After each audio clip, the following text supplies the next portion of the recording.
السلام علیکم ورحمۃ اللہ وبرکاتہ۔ سورہ بقرہ دوسرا سپارہ سیقول اور آیت نمبر 173 ہے۔ اعوذ باللہ من الشیطان الرجیم، بسم اللہ الرحمن الرحیم۔ یا ایہا الذین آمنوا، اے ایمان والے لوگو، کلوا من طیبات، اللہ کے پاکیزہ رزق میں سے کھاؤ، ما رزقناکم، جو ہم نے آپ کو رزق دیا، واشکروا للہ، اور اللہ کا شکر ادا کرو، ان کنتم ایاہ تعبدون، اگر تم اس کی خاص عبادت کرتے ہو۔ اللہ تعالیٰ فرماتے ہیں کہ حلال چیزیں کھاؤ، پاکیزہ چیز کھاؤ، طیب کھاؤ۔ طیب کا مطلب کیا ہوتا ہے؟ طیب کا مطلب ہوتا ہے وہ چیز جو پاکیزہ ہو، جو حلال ہو۔ پھر حلال کی کون سی آتی ہے تفسیر؟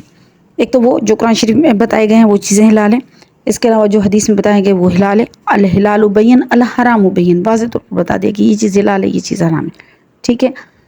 اس کے علاوہ اس دوسری کوئی چیزیں جو ان دونوں کے بیچ میں ہو، جو حدیث میں نہیں بتائے گی، قرآن میں نہیں بتائے گی، نہ حلال نہ حرام، ان کے بارے میں حدیث میں آتا ہے کہ نبی کریم صلی اللہ علیہ وسلم سے گھی، پنیر اور گور خر کے بارے میں سوال کیا گیا۔ آپ نے فرمایا کہ قرآن پاک میں، قرآن کتاب اللہ میں اللہ تعالیٰ نے حلال بتا دیا، حرام بھی بتا دیا، اور جسے اللہ تعالیٰ نے اپنی کتاب میں حرام کیا تو وہ حرام ہے، اور جسے حلال کیا تو وہ حلال ہے، اور جس کا بیان نہیں کیا وہ سب معاف ہے۔ اب اس پر آتا ہے کہ ہر چیز جو حرام بتائی گئی ہے اس کے علاوہ ہر چیز حلال ہے۔ اس میں تفصیلی بحث ہے کہ کون کون سی چیزیں حلال ہیں، جس کے بارے میں یہ آتا ہے کہ سمندر کے بارے میں ایک حدیث آتی ہے، ایک صحابی نے پوچھا، یا رسول اللہ، میں زیادہ تر سمندروں میں سفر کرتا ہوں، میرے پاس پانی کم ہوتا ہے، پھر میں سمندر کے پانی سے وضو کر سکتا ہوں یا نہیں، کیونکہ اس میں کئی مردہ جانور بھی ہوتے ہیں، تو کیا ان کے مرنے سے پانی نجس ہو جاتا ہے یا پلیت ہو جاتا ہے، یا مجھے کیا کرنا چاہیے؟ تو آپ صلی اللہ علیہ وسلم نے فرمایا کہ پانی حلال ہے، آپ اس میں سے وضو کر سکتے ہیں، اور پانی کا مردہ بھی حلال ہے۔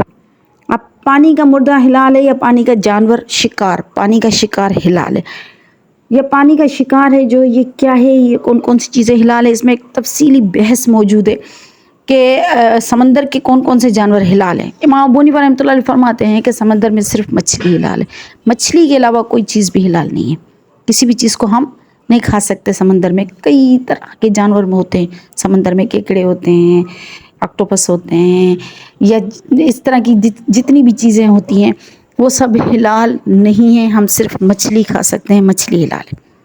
لیکن آپ صلی اللہ علیہ وسلم کی حدیث کے ذریعے سے تو پتہ چلتا ہے کہ جو کچھ سمندر میں موجود ہے وہ حلال ہے۔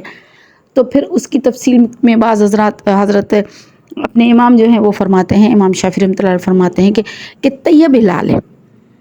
طیب کا مطلب یہ کہ وہ چیز جس سے طبیعت کو کراہت محسوس نہ ہو، برا نہ لگے، خراب نہ لگے، وہ چیز آپ کھا لو۔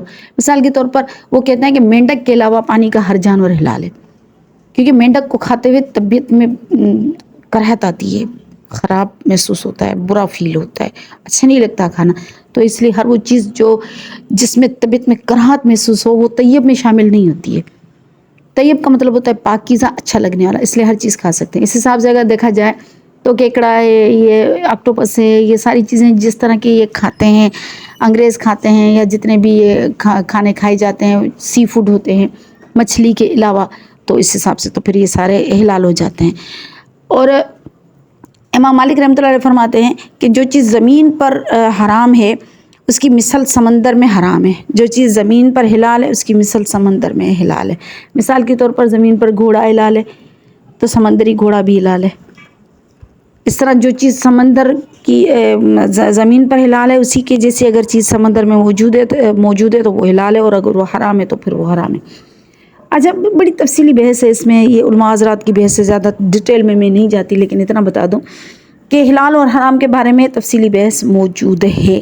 تو بہرحال اس کے علاوہ اور کون کون سی چیزیں حرام ہیں؟ ایک تو وہ جو کہ حدیث میں موجود ہیں وہ حلال ہیں، پھر وہ قرآن میں موجود ہے کہ جس کو اللہ کے نام کے علاوہ ذبح کیا جائے، جس کو میتہ کہتے ہیں، آگے والی آیت آ رہی ہے اس میں، انما حرم علیکم المیتۃ، بے شک تم پر حرام کیا گیا مردہ چیز حرام کر دی گئی، یعنی اگر جیسے کہ گائے، بھینس، بکری وغیرہ، اونٹ، یہ سب ہمارے لیے حلال ہیں، ٹھیک ہے، لیکن اگر ایسے ہی مر جاتی ہے بغیر ذبح کیے ہوئے گائے، بکری یا اونٹ یا بھینس یا جو بھی ہے، وہ مر جاتی ہے اگر وہ بغیر ذبح کیے تو حرام ہے، ہم اسے نہیں کھا سکتے، کیونکہ وہ میتہ ہو گئی، مردار چیز جو ہے وہ حرام ہے۔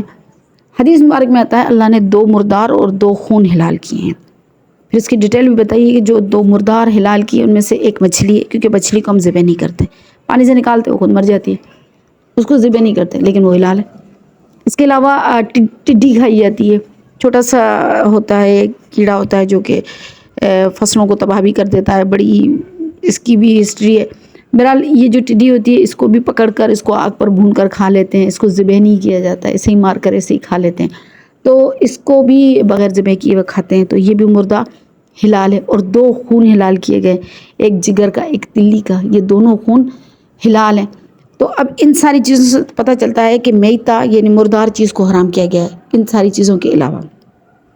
پھر اللہ تعالیٰ فرماتے ہیں والدم، اور خون، بہتا ہوا خون بھی حرام ہے، خاص طور پر وہ جو ذبح کرتے وقت جو نکلتا ہے حلق سے، یہ خون حرام ہے۔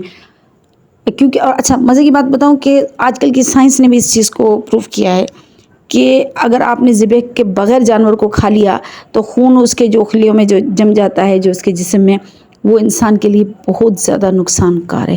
اس لیے اس کو اس طریقے سے مارا جائے، کیونکہ وہ تو مارتے ہیں، ذبح نہیں کرتے ہیں، مارا جائے کہ سارا خون اس کے جسم سے نکل جائے، تو پھر آپ اس جانور کو کھائیں تو وہ آپ کو نقصان نہیں دے گا۔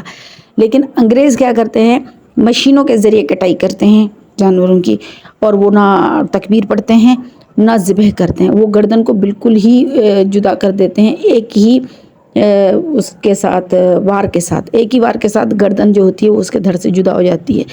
یہ تکلیف دہ عمل بھی ہے اور یہ اس سے پورا خون بھی نہیں نکل پاتا۔ جو اسلام اور شریعت نے بتایا ہے اس طریقے سے ذبح کرنا چاہیے، جو کہ عین صحت کے مطابق بھی ہے، ٹھیک ہے۔ پھر بہنے والا خون جو ہے وہ حرام ہے، یعنی اس کو ہم کھا نہیں سکتے۔ اور ولحم الخنزیر، سور کا جو گوشت ہے وہ بھی حرام ہے۔ اچھا، اب سور کے گوشت کے بارے میں پہلے تو یہ بتاتی میں چلوں کہ ہمارے عام طور پہ یہ کانسیپٹ موجود ہے کہ سور کا نام نہیں لینا چاہیے، اس کے نام لینے سے زبان 40 دنوں تک ناپاک ہوتی ہے، ایسا کوئی شریعت میں کوئی بات موجود نہیں، بلکہ یہ دیکھ لیں کہ خنزیر تو قرآن میں بھی موجود ہے، عربی میں سور کو خنزیر کہتے ہیں، تو اس سے کوئی زبان پلیت نہیں ہوتی۔ ہاں، یہ جانور خود بذات خود نجس عین ہے، نجس عین کا مطلب ہے خالص نجس ہے۔ اچھا، اس کا گوشت، اس کی چمڑی، اس کی چربی، اس کی ہڈیاں، اس کے بال سب حرام ہیں۔ جو جانور حرام ہوتے ہیں، مثال کے طور شیر ہے، بھیڑ ہے، شیر ہے، گدڑ ہے، یا جتنے بھی حرام جانور ہیں، ان کو اگر تکبیر کے ساتھ ذبح کیا جائے اور اس کی چمڑی کو سکھا دیا جائے تو ان کی چمڑی حلال ہوتی ہے، اس کو ہم استعمال کر سکتے ہیں، اس میں نماز بھی پڑھ سکتے ہیں، اس کی چھالیں بھی بنا لیتے ہیں، اس کی مشکیزیں بھی بنا لیتے ہیں، اس کے کئی کام آ سکتا ہے۔ لیکن سور کو ہم کسی بھی کام میں نہیں لا سکتے، اس کو کسی بھی کام میں، اور اس کی کوئی بھی چیز حلال نہیں ہے، ساری کی ساری چیزیں حرام ہیں۔ وما اہل به لغیر اللہ، اور اللہ تعالیٰ کا نام لیے بغیر، تکبیر کہے بغیر جو جانور ذبح کر دیا جائے وہ بھی حلال نہیں ہے۔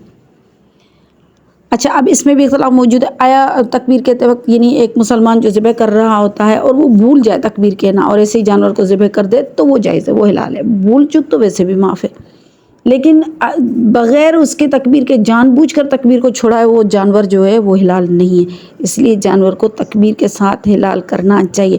اچھا، ایک بات اور، کہیں پر پڑھا تھا کسی بزرگ نے کہا کہ اگر کھانا کھانے کا آپ کو موقع ملے تو آپ یہود کے ساتھ ضرور بیٹھ کر کھائیں، کیونکہ وہ پاکیزہ رزق کھاتے ہیں، وہ حلال چیز کھاتے ہیں، حرام نہیں کھاتے، وہ یہ سور اور یہ اور جانور کو باقاعدہ ذبح کرتے ہیں اللہ کا نام لے کر، اور ان کا جانور یا ان کا کھانا آپ بے کھٹک کھایا کریں، کیونکہ وہ حلال چیزیں کھاتے ہیں۔ عیسائی کے ساتھ بیٹھ کر نہیں کھائیں۔ اور اگر آپ کو سونا ہو، رات گزارنی ہو، تو آپ کبھی بھی یہودی کے پاس مت رات گزاریے گا، کیونکہ یہودی ایسی مکار قوم ہے جو سوتے ہوئے گردن پر چھری پھیر دے گی اور بندے کو پتہ بھی نہیں چلے گا، جبکہ عیسائی بڑے رحم دل اور مسلمانوں کے زیادہ قریب ہیں، اس لیے رہنا پڑے تو آپ عیسائیوں کے پاس رہا کریں، اور اس میں آپ کو کسی قسم کا کھٹکا یا پریشانی نہیں ہونی چاہیے، وہ بڑے رحم دل ہوتے ہیں، لیکن کھانا ان کے ساتھ نہیں چاہیے، کیونکہ وہ حرام حلال کی تمیز نہیں رکھتے ہیں، وہ حرام کھا لیتے ہیں، تو کیونکہ مسلمان حلال کھاتا ہے اس لیے وہ یہودی کے ساتھ کھا تو سکتا ہے لیکن یہودی کے ساتھ رہ نہیں سکتا، اور یہودی عیسائی کے ساتھ کھا نہیں سکتا لیکن عیسائی کے ساتھ رات گزار سکتا ہے، رہ سکتا ہے، کہ وہ بڑے رحم دل ہوتے ہیں۔ اب اللہ تعالیٰ نے فرمایا کہ جو کچھ بھی غیر اللہ کے نام سے ذبح کیا گیا، یعنی اس پر اللہ کا نام نہیں لیا گیا، وہ بھی حرام ہے۔ اس میں ہر وہ چیز آ جاتی ہے جو اللہ کے نام کے علاوہ پکائی جائے وہ بھی حرام ہے. جیسے کہ ہمارے درگاہوں پر دیگیں چڑھائی جاتی ہیں یا کسی کے نام پر دیگیں اتاری جاتی ہیں، یہ ساری اس آیت کے روح سے حرام ہے. اللہ کہتا ہے، میں نہیں کہتی ہوں، اللہ کہتا ہے کہ یہ ساری چیزیں حرام ہیں. پھر اللہ تعالیٰ فرماتا ہے فَمَنِ اضْطُرَّ غَيْرَ بَاغٍ وَلَا عَادٍ، پھر کوئی شخص مضطرب ہو جائے، پریشان حال ہے، مثال کے طور پر اس کے پاس حلال چیز کھانے کے لیے ہے نہیں، حرام چیز پڑی ہوئی ہے، تو وہ کیا کرے؟ مر جائے؟ مرنا تو نہیں ہے، یہ تو خودکشی ہے. وہ اس کو اللہ تعالیٰ حرام کھانے کی اجازت دے رہے ہیں. اللہ تعالیٰ فرماتے ہیں کہ وہ کھا سکتا ہے، مضطرب کھا سکتا ہے، لیکن کتنا؟ غیر باغ ولا عادن، نہ تو زیادہ کھائے پیٹ بھر کر، نہ اتنا کم کھائے جو اس کو پورا نہ پڑے. ایسے نہیں کرے. اتنا کھائے جو اس کے جینے کے لیے کافی ہو جائے. پیٹ بھر کر نہ کھائے، اتنا کھائے کہ اس کے جینے کے لیے کافی ہو جائے. فلا اسم علیہ، اور اس پر کوئی گناہ بھی نہیں ہے، کیونکہ وہ مضطرب ہے. مضطرب کو اللہ تعالیٰ نے اسلام دین بالکل بھی مشکل دین نہیں ہے، بالکل بھی سخت دین نہیں ہے. اسلام نے اتنی اچھی طریقے سے، یعنی ایک زندگی کی فطرت کے مطابق جو دین کہا جائے نا، اسلام ان فطرت کے مطابق دین ہے. ہر چیز کا خیال رکھا گیا ہے. یہاں بھی اللہ فرماتے ہیں کہ مضطرب کا خیال رکھا گیا ہے، کہ مضطرب حرام بھی کھا سکتا ہے، لیکن نہ اتنا کم کھائے کہ زندہ نہ رہ سکے، نہ اتنا زیادہ کھائے کہ پیٹ بھر کر کھائے، یہ بھی ضرور نہیں، لیکن اتنا کھائے کہ زندہ رہ سکے. فلا اسم علیہ، اس پر کوئی گناہ نہیں. ان اللہ غفور الرحیم، بے شک اللہ تعالیٰ معاف کرنے والا اور رحم کرنے والا ہے. وآخر دعوانا الحمد للہ رب العالمین.